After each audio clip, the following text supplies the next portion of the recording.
Good afternoon. I hope everyone had a great weekend. Seriously. It's Monday, so I brought a special guest.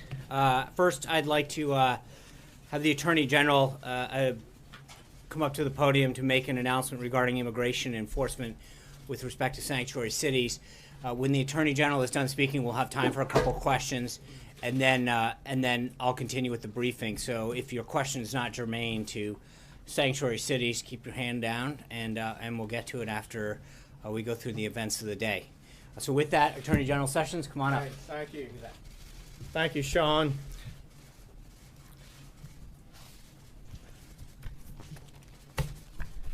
The Department of Justice has a duty to enforce our nation's laws, including our immigration laws. Those laws require us to promptly remove aliens when they are convicted or detained of certain crimes. The vast majority of American people support this common sense requirement. According to one recent poll, 80% of Americans believe that cities that arrest illegal immigrants for crimes should be required to turn them over to immigration authorities. Unfortunately, some states and cities have adopted policies designed to frustrate this enforcement of immigration laws. This includes refusing to detain known felons under federal detainer request or otherwise failing to comply with these laws. For example, the Department of Homeland Security recently issued a report showing that in a single week there were more than 200 instances of jurisdictions refusing to honor ICE detainer requests with respect to individuals charged or convicted of a serious crime. The charges and convictions against these aliens include drug trafficking, hit and run, rape, sex offenses against a child, and even murder. Such policies cannot continue. They make our nation less safe by putting dangerous criminals back on the streets. We all remember the tragic case of Kate Steinle, the 32-year-old woman who was shot and killed 2 years ago in San Francisco as she walked along a pier with her father. The shooter, Francisco Sanchez, was an illegal immigrant who had already been deported 5 times and had 7 felony convictions. Just 11 weeks before the shooting, San Francisco had released Sanchez from its custody, even though Immigrations and Customs Enforcement officers had filed a detainer requesting that he be held in custody until immigration authorities could pick him up for removal. Even worse, Sanchez admitted the only reason he came to San Francisco was because it was a sanctuary city. A similar story unfolded just last week whenever Valles, an illegal immigrant and a Mexican national, was charged with murder and robbery of a man at a light rail station. Valles was released from a Denver jail in late December, despite the fact that ICE had lodged a detainer for his removal. The American people are not happy with these results. They know that when cities and states refuse to help enforce immigration laws, our nation is less safe. Failure to deport aliens who are convicted of criminal offenses puts whole communities at risk, especially immigrant communities in the very sanctuary jurisdictions that seek to protect the perpetrators. DUIs, assaults, burglaries, drug crimes, gang rapes, crimes against children, and murderers. Countless Americans would be alive today, and countless loved ones would not be grieving today if these policies of sanctuary cities were ended. Not only do these policies endanger lives of every American, just last May, the Department of Justice Inspector General found that these policies also violate federal law. The President has rightly said disregard for law must end. In his executive order, he stated that it is the policy of the executive branch to ensure that states and cities comply with all federal laws, including all immigration laws. Today, I'm urging states and local jurisdictions to comply with these federal laws, including 8 U.S.C. Section 1373. Moreover, the Department of Justice will require that jurisdictions seeking or applying for Department of Justice grants to certify compliance with 1373 as a condition of receiving those awards. This policy is entirely consistent with the Department of Justice's Office of Justice Programs guidance that was issued just last summer under the previous administration. This guidance requires state and local jurisdictions to comply and certify compliance with Section 1373 in order to be eligible for OJP grants. It also made clear that failure to remedy violations could result in withholding grants, termination of grants, and disbarment or ineligibility for future grants. The Department of Justice will also take all lawful steps to claw back any funds awarded to a jurisdiction that willfully violates 1373. In the current fiscal year, Department of Justice's Office of Justice Programs and Community-Oriented Policing Services anticipates awarding more than $4.1 billion in grants. I strongly urge our nation's states and cities and counties to consider carefully the harm they are doing to their citizens by refusing to enforce our immigration laws and to rethink these policies. Such policies make their cities and states less safe. Public safety as well as national security are at stake and put them at risk of losing federal dollars. The American people want and deserve a lawful system of immigration that keeps us safe and one that serves the national interest. This expectation is reasonable, just, and our government has the duty to meet it, and we will meet it. Thank you. In Montgomery County, Texas, in Montgomery County, right up the road, there was a rape in Maryland, at Rockville High School.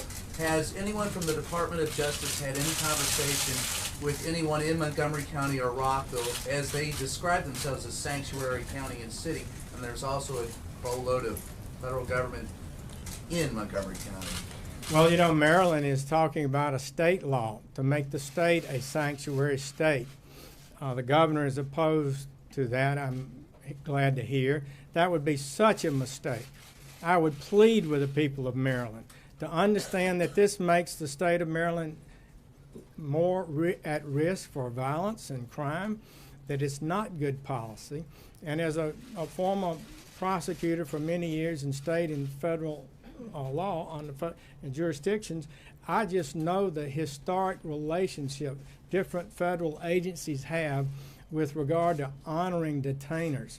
It's just a fundamental principle of law enforcement that if you have a person arrested and another jurisdiction has a charge, then they file a detainer, and when you finish with the prisoner, you turn them over to the next jurisdiction for their adjudication.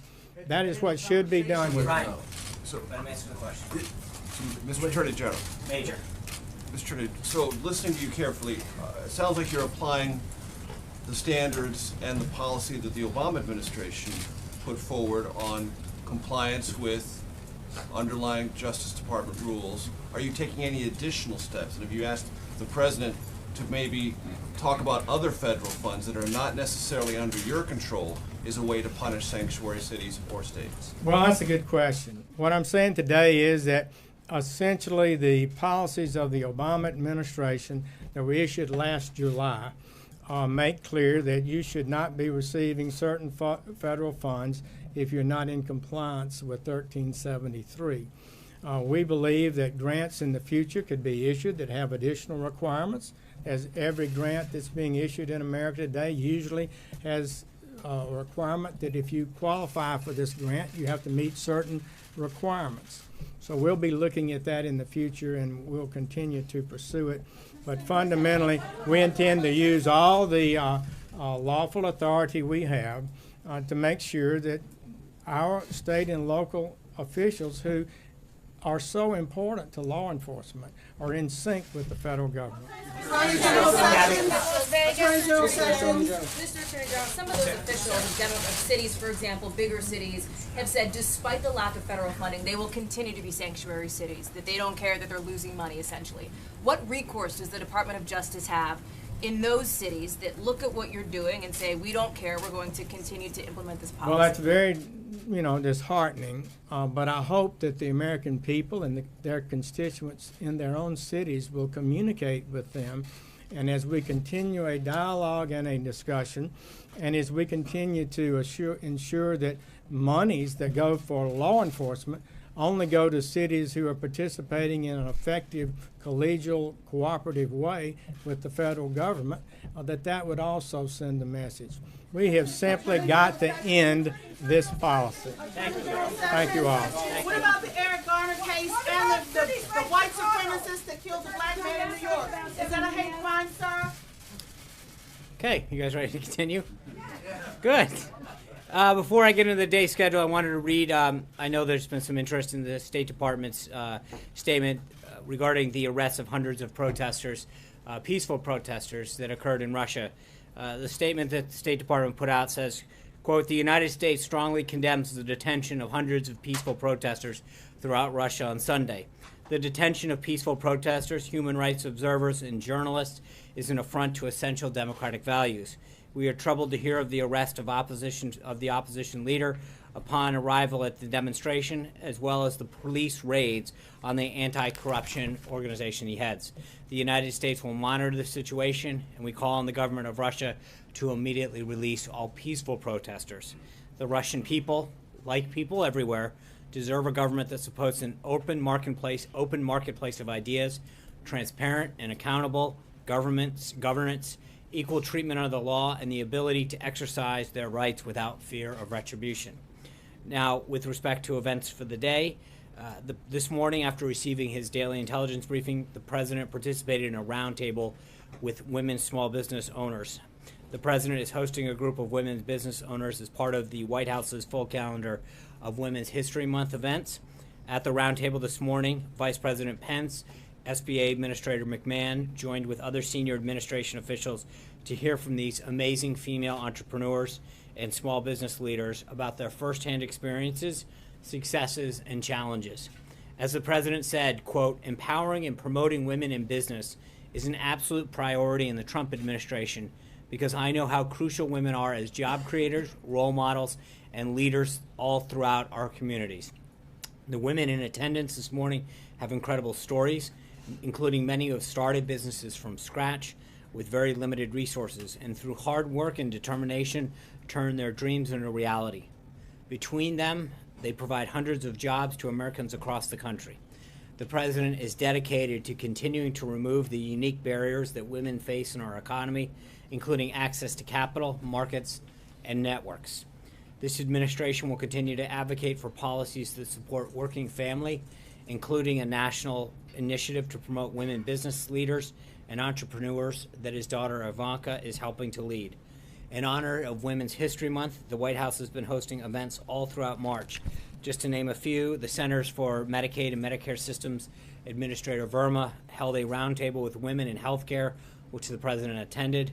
The First Lady held a women's empowerment lunch on International Women's Day. Earlier this month, Second Lady Karen Pence joined women from all 5 military branches for lunch at Fort Meade, and last week hosted military women at the Vice President's residence to thank them for their service.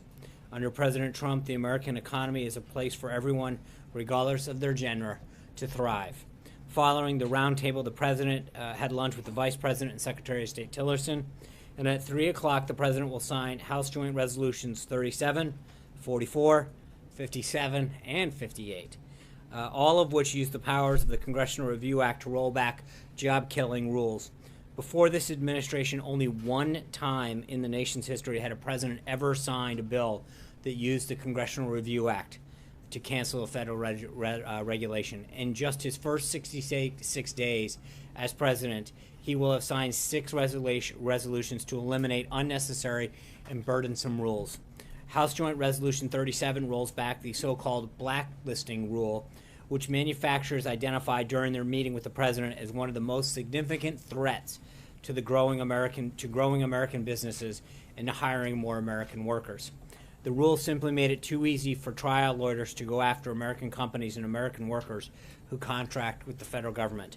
The president saw that workers, taxpayers, and businesses were the ones who truly suffered under this rule, and he's glad to be signing legislation to eliminate it. House Joint Resolution 45, 57, and 58 cancel federal power grabs that took decision-making away from the states and local governments who know the unique challenges of their own populations.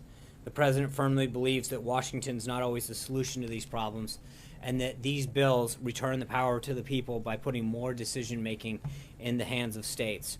House Joint Resolution 44 removes a Bureau of Land Management rule known as Planning 2.0 that would have centralized federal and land management in Washington, diluting the concerns of local citizens who have a right that is protected by law to be involved in this decision-making process. H.J. Res 57 and 58 eliminate the Department of Education regulations, which limits states' flexibility in how they assess the performance of schools and teacher preparation and programs. Removing these additional layers of bureaucracy will make it easier for parents, teachers, and communities and state leaders to address the needs of their students. The president will continue to work with Congress and the rest of the federal government until every unnecessary regulation that stands in the way of success for American business and American people is taken off the books. Additionally, the president spoke with German Chancellor Merkel and Indian Prime Minister Modi earlier today to congratulate them on their party's success in recent elections. We'll have readouts on those calls a little later for you both. The president also will announce the establishment of the Office of American Innovation. The Office of American Innovation will apply the president's ahead of schedule and under budget mentality to a wide number of government operations and service, enhancing the quality of life for all Americans. The office will have a particular focus on technology and data, hearing back from leaders in the industry.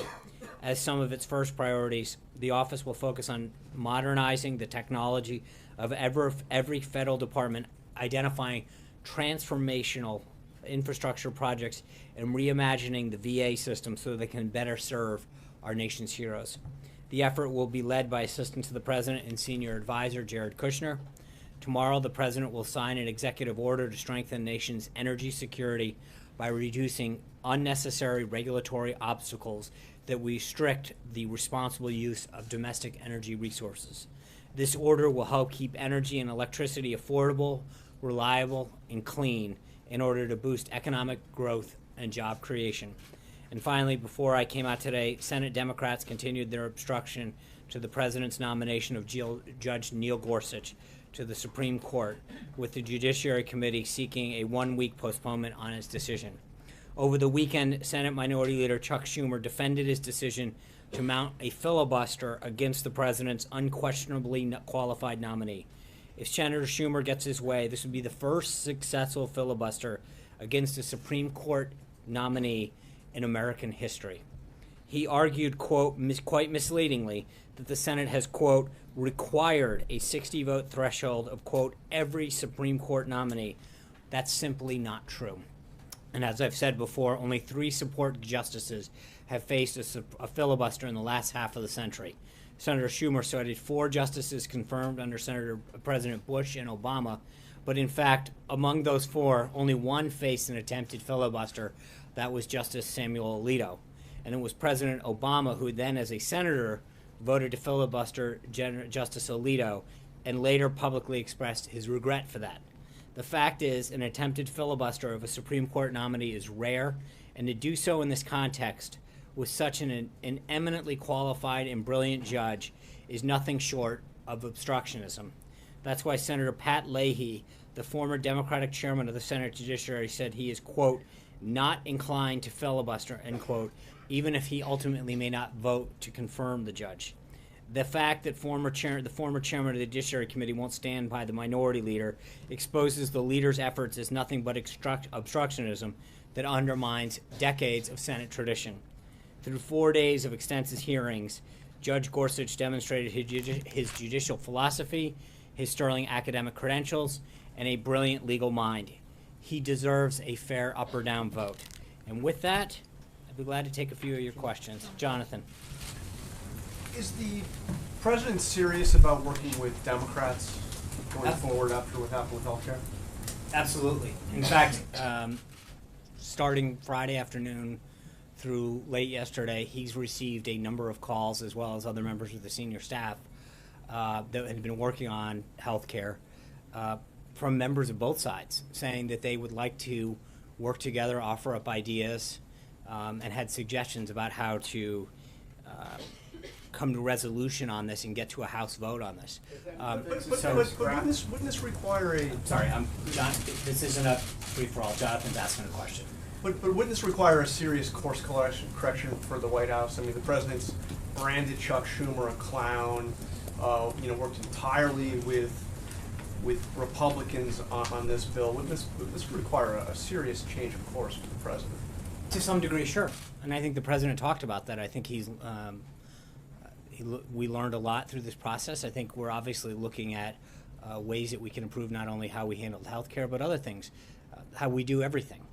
And I've mentioned it to some of you in the course of things. I think, one of the traits of a successful organization is to always examine how you do things.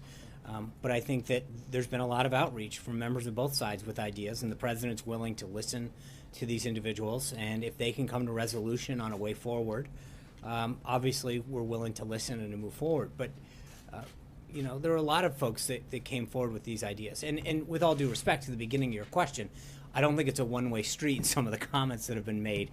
I think some of the Democrats who now say they weren't involved early on in the process said that they wanted nothing to do with this process. There was no way that they would engage in any discussion to repeal. So I think it's a two-way street, and I think that we have been willing to listen to folks and their ideas. And the president's advice is that if we can come up with resolution on a way to move forward, we'll certainly entertain that. And where's the buck stop for this failure? Well, it's not, but just so we're clear, look, we're at the beginning of a process. I don't think we've seen the end of healthcare. As most people have noted, I think the Obama administration, from beginning to end, it ultimately took about 17 months, went through a series of fits and starts, and it wasn't until Scott Brown was elected, denying them the 60th vote in the Senate, that they finally jammed something through. And frankly, a lot of the reason that the Secretary of Health and Human Services has some of the powers that they do is because they got it, they had to jam it through. But there were several failures when Obamacare went through during the process, and ultimately they tried to go through a single payer process, and they got rebuffed on that by some of their own members. Look, we're not saying it's the end of healthcare, but I think that we are looking to look for a way forward, and I think that a lot of the members, and again, on both sides of the aisle, have reached out not just to the president but to members of the team, willing to share some ideas, and both that will they think that would make the bill stronger. But ultimately, the goal is to get to 216 and potentially 218, depending on where we are with special elections. And so we're going to look to see where we can get those 218 votes. And there may be other opportunities to work with people across the aisle that get us to 218. But that's the name of the game, and we're going to continue to pursue that. Jim. Sean, the last Congress to pass significant tax reform took about 5 years, and that was 30 years ago in 1986, after the failure or the defeat of the American Health Care Act on an issue where there was broad GOP consensus. What makes the president think he can pass significant tax reform this year? Well, I think it's been 30 years. I think we have an economy that's evolved, especially in the technology area, that has made a lot of things change. And I think our tax code is outdated. And frankly, on the business side, we're uncompetitive. There's a reason that companies are leaving America to go to other places, because same reason sometimes companies move from state to state. Our corporate and regulatory system has become unattractive for a lot of companies that want to either manufacture here, grow here, or begin here, and or want to return jobs here. I think the president recognized that. Business leaders from around the country. It's not a partisan issue. I mean, you go out to the tech sector out in Silicon Valley in particular, there's a lot of these companies out there that admittedly weren't with the president during the election or continue not to be, and I think recognize that we are not as competitive as we can be when you consider the tax and regulatory climate of other countries around the world. And we need to be more competitive. Then I think you look at the individual side of the house, and I think especially when you talk to middle-income Americans, especially when in the context of health premiums going skyrocketing up, they recognize that they need some relief. And so we've got to do what we can to address that. John Christopher. Thank you. Since healthcare has beguiled many presidents, all the way back to Harry Truman, and certainly when Hillary Clinton came to Washington, she went to the Hill and thought that she could get it done. I'm sure there are many lessons you can learn from previous presidents and perhaps previous first ladies. Has the president thought of ever reaching out to Hillary and finding out, how she maneuvered and some of the best practices or some of the pitfalls that she's coming to? Well, and I think that and I mean, he's met with Dr. Zeke Emanuel and others. It's not been he has reached out to several people throughout this process to gauge both their policy ideas and strategy ideas. And I think, the president noted on Friday afternoon that we learned a lot on several fronts about strategically how to handle this, as well as some of the members that we thought we would have with us, and we're re-examining that on a variety of bases. Margaret. We got some guidance from the White House earlier about Chairman Nunez's meeting on the White House grounds involving, I guess, the SCIF and the idea that questions about the meeting should be referred to the committee chairman. But I wanted to ask you a slightly different question, which is, does the White House know now what actually happened? Do you have issues with the idea that someone, perhaps in the executive branch, shared information on the White House grounds without you knowing about it? Are you investigating this? Do you believe it was a leak? Or was it in fact someone on the White House staff or NSC staff or on loan to either who provided the information and therefore it's not a leak? So I obviously, all of what I know has been available through public comments. I know that Chairman Nunes has confirmed that he was on White House grounds Tuesday, and frankly, any questions regarding who he met with or why he was here should be referred to him. I've seen some of the comments that he's made to your outlet in particular about who he met with, and I would refer you to his comments that he's made. I'm not going to get into who he met with or why he met with them. I think that's something that he has been very, very clear, and I'll let him answer.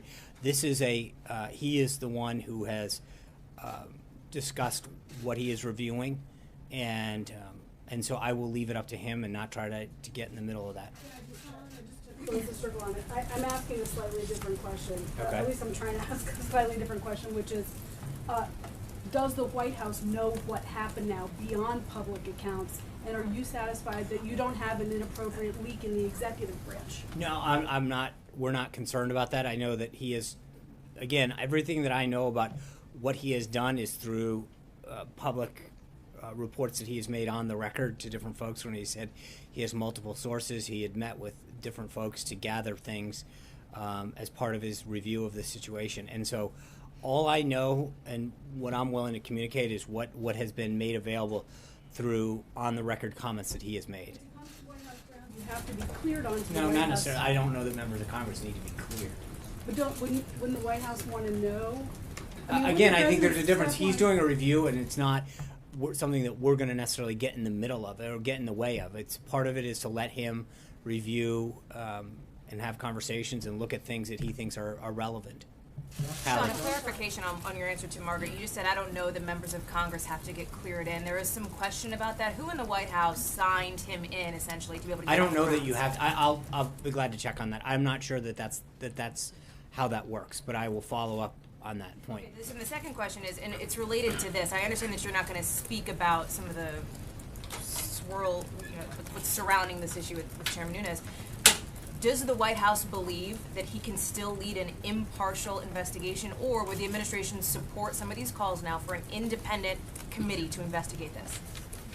First of all, I would question what this is, because as I've mentioned countless times from this podium, there's two issues at hand. There's multiple. There's, number one, there's any action with respect to Russia itself, and every single person that's been briefed by Director Comey in particular and the FBI has said there's nothing there. What he is looking into are two things that we are aware of because of the pleas that we have made. One is the leaks of classified and other information that have come out, and two is whether or not there has been people that have been unmasked and whether or not there's surveillance occurred. I don't know why we stand by the original request that was made, and I think Director Comey in open testimony the other day talked about what the FBI is looking into. So I think we, have a lot of people looking into this whole situation. Sean? Will the administration will the White House pursue a leak investigation into whoever is giving Chairman Nunes this information if it's in the executive branch? At this point, we're letting the review of this situation proceed, and we can address that after he decides to be clear about that.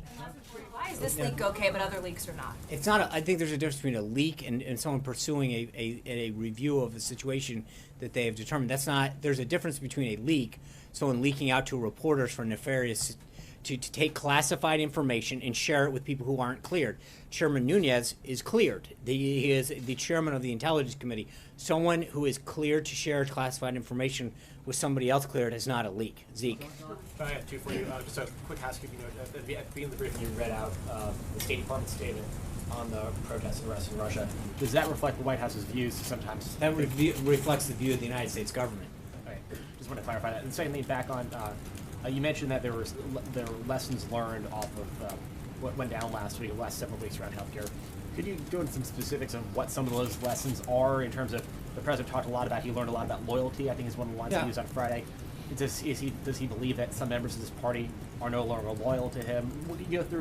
What are some of the lessons? No, I'm not going to go through. I mean, obviously this is an internal thing that we discussed, but I will say that we look at things like everything from who we met with and when we met with them to whether or not we should have how everything was rolled out and what organizations were met with, what commitments were met and when. And there's a lot that goes into this, and you look at whether or not that's applicable to another situation, whether that's unique. But obviously, you do look at some of the individuals that you met with, both in terms of timing, in terms of commitment, in terms of substance, and evaluate, just the process itself, but then also to some degree the individuals and whether or not that is someone that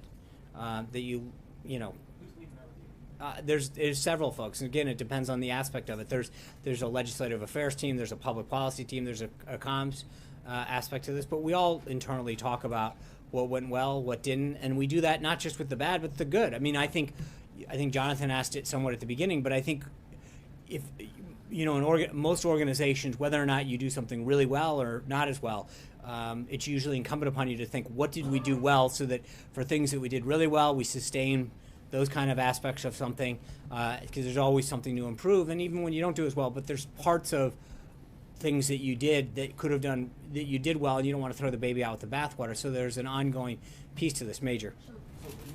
Follow up a little bit on Chairman Nunes, and I have a question about Jared in a second. So, yes, members of Congress may not need to be cleared in, but to get access to a SCIF, I do believe that requires some cooperation from the executive branch, because there are intelligence places on Capitol Hill that are secure that this meeting could have taken place. So it creates the impression that Chairman Nunes came over here and with some degree of cooperation with this White House was able to carry out this meeting and then make the announcement that he did, which is perceived by some, most of them Democrats, I'll grant you that it was trying to be helpful to this president and this administration. So it appears there was some degree of cooperation in this process that the White House granted Chairman Nunes, making it not just an investigative action, but a cooperative one. Right. So I would refer you to two things. Number one, we've asked both of these entities, both the House and the Senate Intelligence Committees, to undertake this review. So it is partially at our request that they're looking into this. Number two, based on the public comments that he made to Margaret's organization, he has said, from my understanding on the record, that he did not meet with White House staff. So again, I think you're trying to make something that he has himself, from what I've read, not actually been the case. That's not what I asked you. I asked you about cooperation to have access to a SCIF, which is that. something that has to be carried out with your agreement. I will be glad to take a look at that and figure out whether or not that is an accurate statement or not. Okay, let me ask you about Jared. there is an understanding that's trying to be worked out, as we understand it, between Jared and the Senate Intelligence Committee. Is that testimony? Is that something that the committee has requested? Is he volunteered? Yeah. Does he believe he has something to explain to that committee and more broadly the American public about what he did on behalf of the transition, with whom he met with, and some of the meetings that he took that are raising questions about Russia and folks that he met with that are outside of diplomatic channels but have other aspects to their Russian business deals that may cause concern? So throughout the campaign and the transition, Jared served as the official primary point of contact with foreign governments and officials until we had State Department officials up once we assumed. Request. That's correct. And so given this role, he volunteered to speak with Chairman Burr's committee, but has not received any confirmation regarding a time for a meeting or anything. Is this going to be a private meeting, or is this going to be I don't know. He again, and he what was is at he trying to accomplish with that?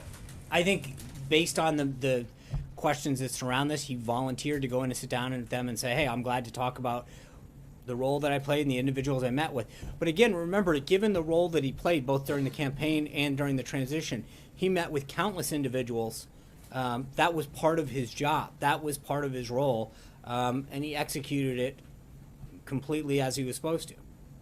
So he doesn't believe he owes the American public an explanation For about what? this. Doing his job? I'm just Meeting asking. with? But you're acting as though there's something nefarious about doing what he was actually tasked to Well, do. it's not every day that someone in a senior position like Jared's volunteers to go talk to the Senate Intelligence No. Committee about an investigation because of the- dealing with meddling by a foreign power Right, in the and I American think based on election. the media frenzy around this, and I'm answering it. And I'm just saying to you that based on the media frenzy that existed around this, he volunteered to make sure that he said, hey, we've made some contacts. I'd be glad to explain them. Let me know if you'd like to talk. Plain and simple. Yeah. So just to be clear, just to kind of follow up on what everyone's been asking about Chairman Nunes. So the White House does the White House have knowledge of the information that Chairman Nunes received when he came to the White House the first time? And if that's the case, or if that's not the case, is your position that the White House is not going to look into where he got the information from, or who gave him the information until his investigation is complete? I think that I'm not aware of where he got it from. I know in his public statements he's talked about having multiple sources, and so I don't know how he derived a conclusion that he did. And I think that at this point the goal would be to wait until the review that he is undertaking is completed. Caitlin. Why would Nunes need to brief the president on documents he viewed on White House grounds? Because that's a big assumption that you're making that's the only thing. He, as I said just a second ago, he had multiple sources on multiple topics. We don't know what he briefed him on in its totality, and so to jump to that conclusion is frankly irresponsible. One more question. Yeah. When will the White House resume releasing visitor logs? We're reviewing that now. Alexis. Just to follow up, I have two questions. One is on taxes, but last week you were advising the press corps that it didn't make sense for Nunes to come to the White House and brief the president on something that he had obtained from the White House, from the administration. So my question to you is, I know what you just said, but is it, can you say factually, absolutely flatly, that it is not possible that Chairman Nunes came to brief the president on something that he obtained from the White House or the administration? I can't say 100% that I know anything what he briefed him on. What I can tell you through his public comments is that he has said that he had multiple sources that he came to a conclusion on. So to the degree to which any of those sources weighed on the ultimate outcome of what he came to a decision on, I don't know, and that's something that frankly I don't even know that he discussed with the president. So it's possible, as far as you know right Well, now. It's anything. possible. I mean, that's It's possible. anything's possible. Okay, here's my question on taxes. Yeah. The president has said that in the past that he thought maybe tax reform would flow over into 2018, calendar year 2018. And we know from the president's admiration of the 1986 tax reform, that took more than 2 years. Can you answer two questions about tax reform? Does the president anticipate that it will take that long going into 2018 or beyond? And who is going to write the tax legislation? Who is going to devise the plan that the president wants to put his name on? Well, so on the first one, I know that Secretary Mnuchin has talked about August as a target date, and I think it depends. I mean, as you point out, these are big things. There's a lot of groups that are going to want a ton of input because of the very nature that it's been 30 years. But I think part of this is going to be dependent on whether, how the degree to which we can come to consensus on a lot of big issues. But I know that we have a goal, and it'll depend on a lot of these issues, both on the corporate side and on the individual side, how that process evolves. So to predict it, I know the Secretary would like to have it done. He'll play a huge role in this. Gary Cohn will play a big role in it. I think our Legislative Affairs team would play a role in it. There's a lot of folks on the team, Secretary Ross on the Commerce side. There's a lot of individuals that he's assembled a world-class cabinet that has a lot of interest in helping to grow the economy, to attract jobs, create a more favorable tax climate here in the country, but then also provide tax relief for middle-class Americans. So, we're not there yet. Will it be the Trump plan? What? Will it be the president's plan? I mean, obviously we're driving the train on this, so I don't want. I mean, we're going to work with Congress on this, but I think that the president, as you've heard through multiple times, the president be very clear. This is a huge priority for him, something that he feels very passionately about, and so we'll have more on that later. John. Sean, the documents that Chairman Nunes saw here at the White House complex were described by his office as being executive branch documents. In the early days after the president sent out that tweet, the White House was digging around for anything to corroborate what the president had tweeted out. Why did it take the Intelligence Committee chairman coming here to the White House to view executive branch documents to uncover this information? Why couldn't the White House have uncovered it? Well, as I mentioned, I think to Margaret, I'm not going to. I will stick to what the chairman has said publicly, and my understanding from his public comments are that there are certain systems that he doesn't have access to. That was his explanation, and I'm going to, I think you should follow up with him on that. Did the White House ever search the same documents that the chairman searched? I don't know what he found, so therefore it would be hard to make an assessment of what he was briefed on and what we know. So that's a really hard question to answer at this point. Is it possible that these documents were merely surveillance reports that were garnered? I'm not going to get into hypotheticals, John. I don't know what he found, and to start to say what's possible, what's not, I don't know. Well, let me just finish if I could. Is it possible that these were surveillance reports from security clearances that were collected after people had filled out standard Form 86? I don't know. I don't know I honestly don't know what he's got on his systems and what the intel community has on theirs that he wouldn't have access to. So I don't know what he would have had access to already. So, Eamon. Thanks, John. On tax cuts, it looks like you guys got a little bit of political cover from the House Freedom Caucus over the weekend to do this without paying for all of it. That is adding to the deficit.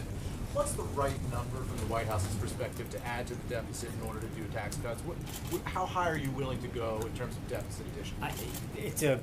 It's a really early question to be asking at this point. I think the question is, as we construct this both on the corporate side and then on the individual side, I think part of it is it's going to be an equation that isn't just driven by that, but more what's going to attract jobs, what's going to help us build, what's going to grow the economy. I think we're growing around, potentially growing around 2.6, and the president really would like to see that growth rate up in the high 3s, 4s, and 5s.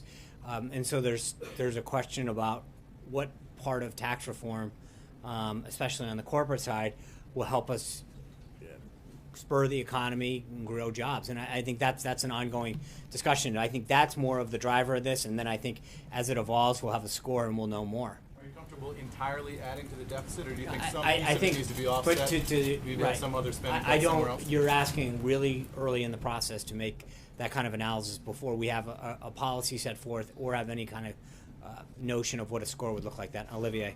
Thanks, John. There's been a steady escalation of the American role in the war against the Islamic State. We've seen Marines come ashore in Syria. There were changes to rules of engagement. I'm trying to understand the relationship between that change and the president's ISIS strategy review. Has he personally signed off on all the changes in America's posture in the field since January 20th?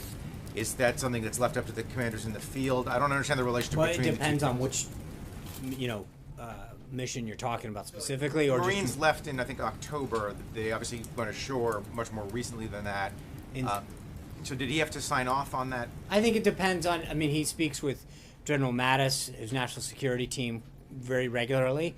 I'm not going to get into some of the details of what comes up in those settings, but I will say that, as I've noted in the past, I think philosophically the president has made it very clear that that he wants to give the commanders on the ground much more flexibility to execute their mission, especially when it comes to defeating ISIS. That's a very big change in philosophy, but I think it also depends on the magnitude of the mission, the number of ground troops in particular, and so this is an ongoing discussion that he has with Secretary Mattis, Chairman Dunford, and others. On the review, are you waiting? Is the president waiting until the review is complete before you announce sort of a new posture, new strategy? Yeah, or is it as conclusions come in, you're adapting day to day? I think some of it is an ongoing discussion that he's having with both Chairman Dunford of the Joint Chiefs and Secretary Mattis of the DoD, that at certain times when they meet, they'll update him on certain things and give him an update on where they're headed right now. As the review is ongoing, there are certain events that are part of, or will be part and parcel of the review in terms of where we're going, and so they'll update him on that and talk to him about the tweaks. Gabby. Thank you, Sean. President Trump has sent out 2 tweets now criticizing members of the House Freedom Caucus for preventing Planned Parenthood from being defunded by opposing the AHCA. Is that something that he would want to see tacked on as a rider to next month's funding bill? Well, I think that he's made very clear what his position is on Planned Parenthood, and obviously this was an opportunity to defund it, but I don't want to get ahead of our legislative strategy. We'll look at other opportunities, but this is definitely one that was a way to make that happen. Steve. On that legislative strategy and the idea of working with Democrats, there's a school of thought in this town that last week proved that the president is lacking in political capital. So I have 2 questions. One is, what's in it for Democrats to work with the president now? And 2, if fully pursued and to get things through the House, Democrats and Republicans work together, wouldn't that tend to undermine the job security of Speaker Ryan if the House Freedom Caucus is frozen out? Well, so 2 things. Number one, I think the message that sends to the American, as I mentioned, I think it was Jonathan at the beginning, it's a 2-way street. We heard, you see whether it's Judge Gorsuch, which they're, throwing down decades of Senate tradition by saying we're just going to filibuster this guy.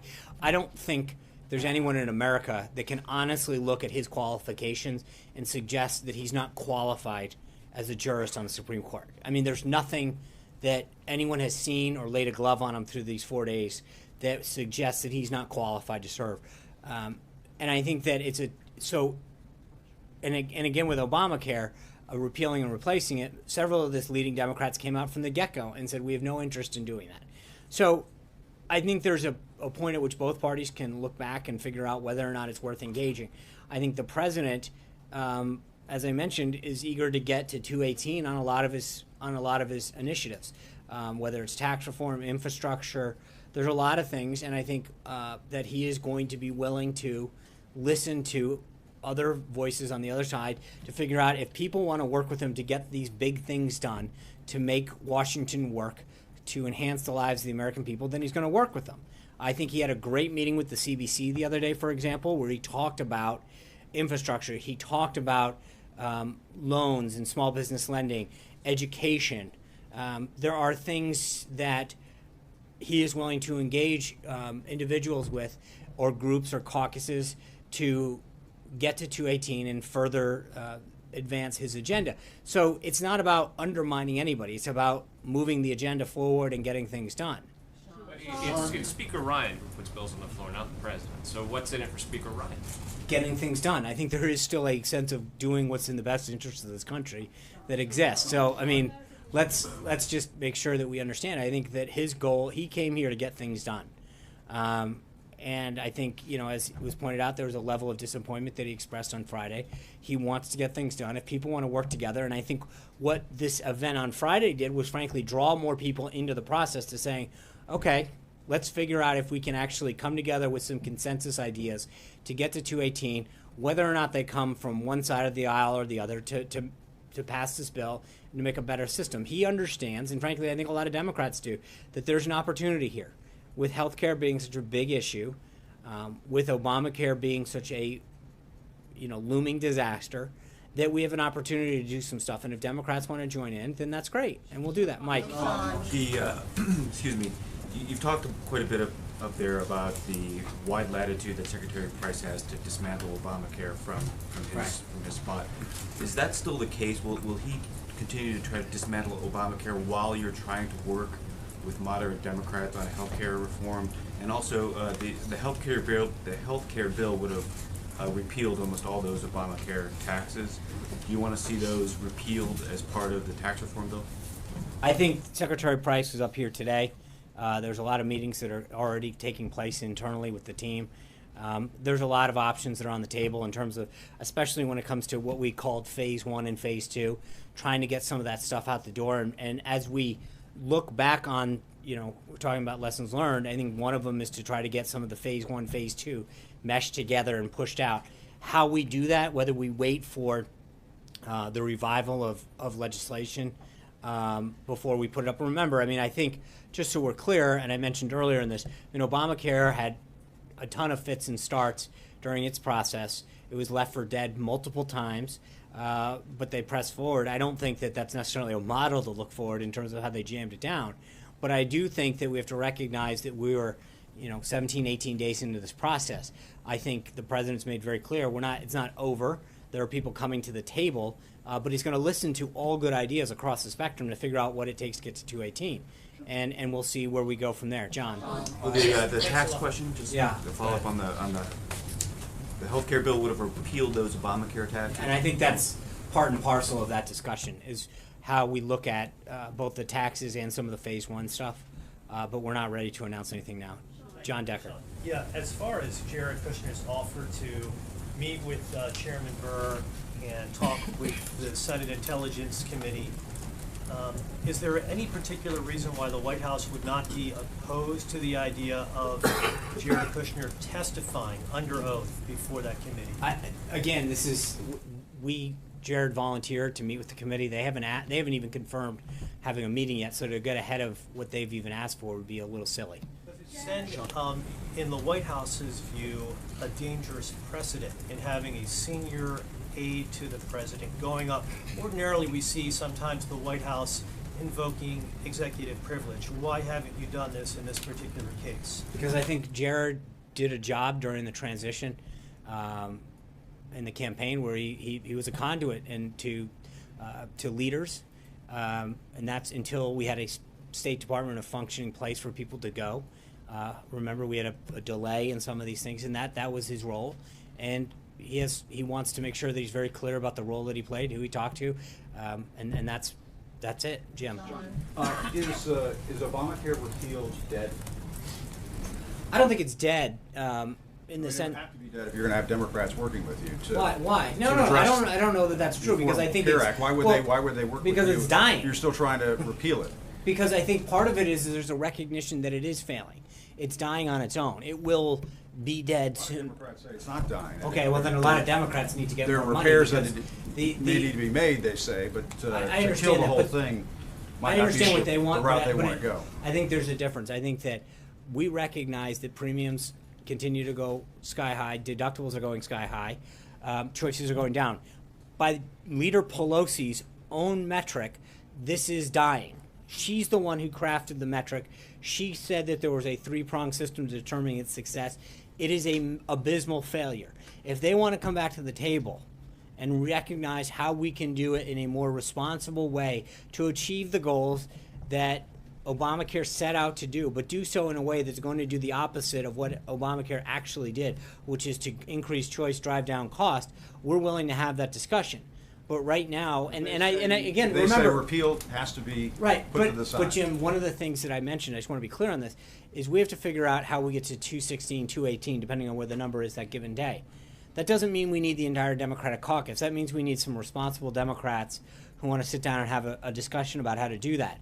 And I think that there may be enough of them that are willing to do that. But I understand where the Democratic leadership is, And that's one thing. I mean, they continue to stake out a very, very far left position. That's not where all their members are. And I think that we can, based on the calls that have come in over the last 50, 60 hours, I think that there might be some room to have a conversation with people who want to engage in a constructive conversation on how to move forward. And so let's see how that evolves. I don't know that we're ready to jump into this today, but I think as the calls come forward, the president's view is if you all want to get together and start coming to a way that we can come to resolution, we're willing to listen. But right now, we've got an agenda to continue to pursue. There might be a middle ground there, you think? I'm not going to jump ahead, but I will say that we believe that there is something that could still be done at some point. And I think the further along we go, where premiums continue to go up, more and more people will be drawn into this discussion because there's going to be a continued cry from people in terms of the impact that it's having on their pocketbook and on their ability to see people that a doctor of their choice or a plan that's just not seating them anymore. April. Real quick follow-up on Chairman Nunes. Do you reject that there's any kind of perception problem whatsoever in having the chairman over here the day before he comes out publicly and says, by the way, there's this information that's helpful to the president? I think the chairman's made very clear through his public comments what his goal was, and I think anyone who wants to, you can't ask someone to do a review of the situation and then sort of create inferences that because they're reviewing a situation that there's something that's not right about that. He is reviewing the situation.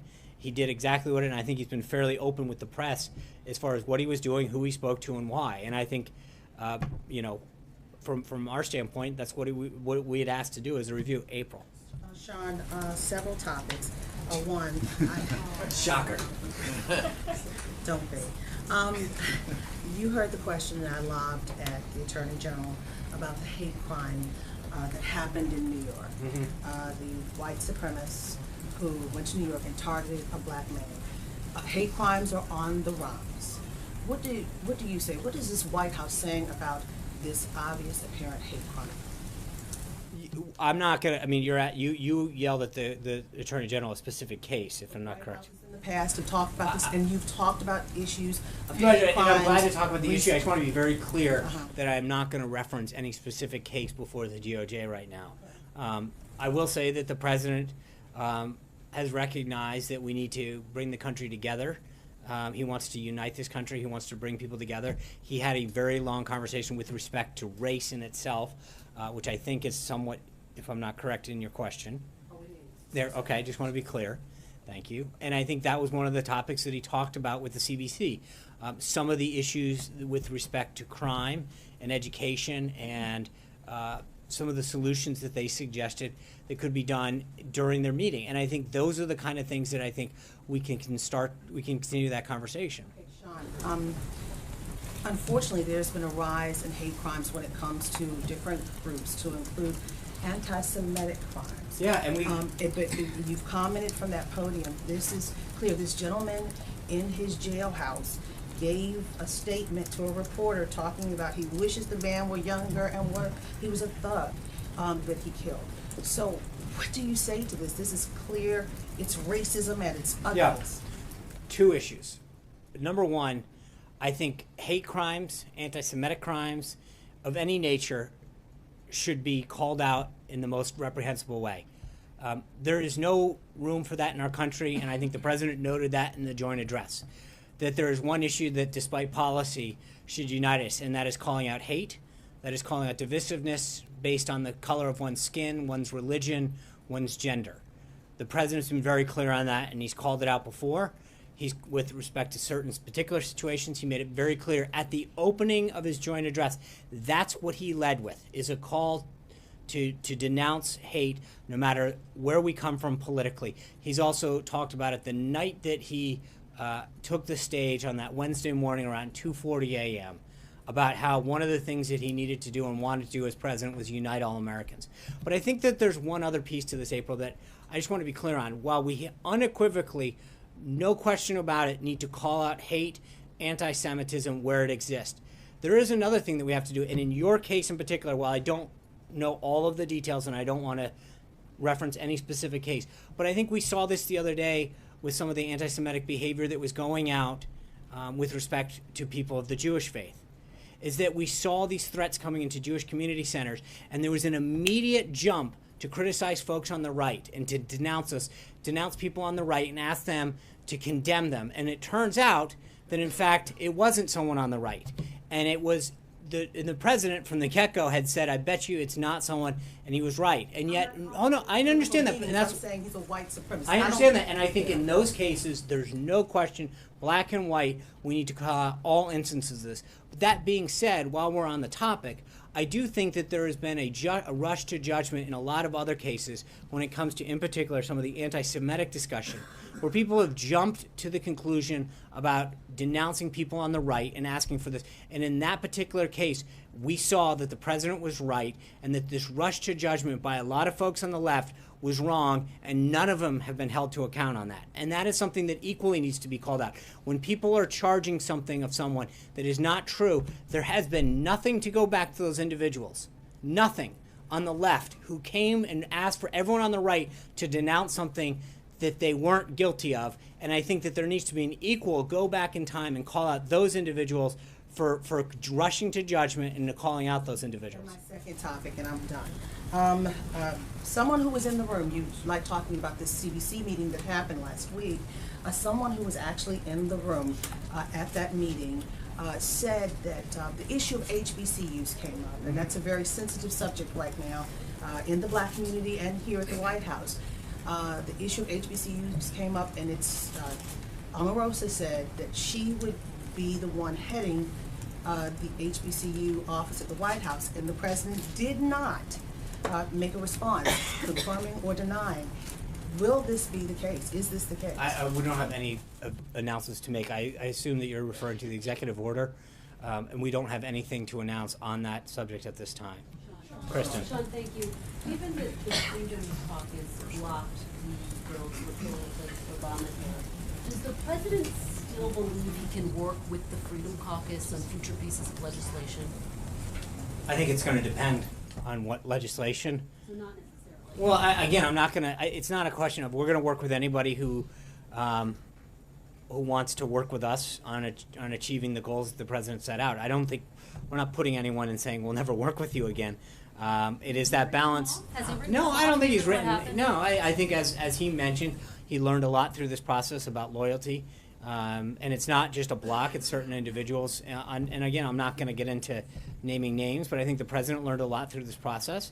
And you know, one of the things that's interesting is when you look back, and I know there's been a lot to make of this, the president also recognizes that when there's not a deal to be made, when to walk away.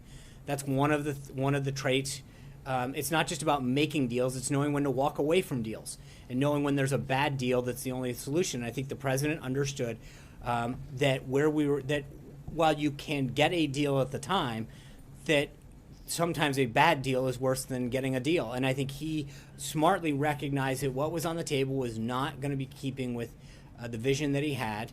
And so he decided that this was not the time and that a deal was not at hand. Let me ask you about this tweet over the weekend. Does he regret tweeting to his followers that they should tune in to Judge Jeanine, only to tune in and then have her call for House Speaker He's a Paul fan Ryan of the to show. step down? That's it, plain and simple. But does he owe Speaker Ryan an apology then? He and Speaker Ryan talked extensively over the weekend.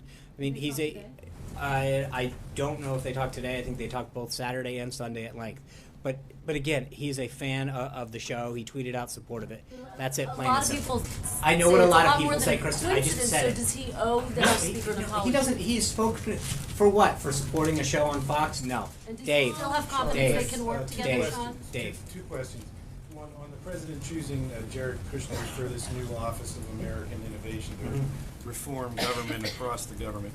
Obviously, Jared Kushner has 60-some days of experience in Washington, never had a prior government job. Does the president view that somehow as an advantage in this case?